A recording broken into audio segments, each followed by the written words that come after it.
மரங்கள், புது மரங்களும் இல்லை, ரொம்ப வளர்ந்த மரங்கள். ஸோ கட்டாயம் மேலே இந்த ஏரியல் வியூ இல்லாட்டி பேர்ட்ஸ் வியூவில் இருந்து பார்த்தா கூட கோயிலோட டோம் மட்டும் தான் தெரியறதுக்கான சான்சஸ் இருக்குது, வேறு எதுவுமே தெரியாது.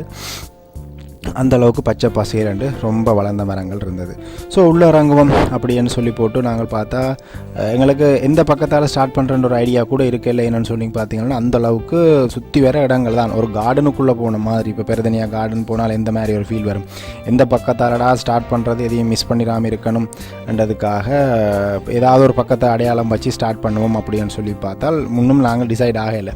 ஸோ திரும்ப வழியை வந்து கோயிலோட முகப்பை பார்த்துட்டு நாங்களும் சில செல்ஃபிகள், ஃபோட்டோ ஷூட்டுகள் எடுத்துகிட்டு பாருங்கள் அப்போ அந்த கோயிலோட முகப்பு எவ்வளோ அழகாக இருக்குன்னு சொல்லி.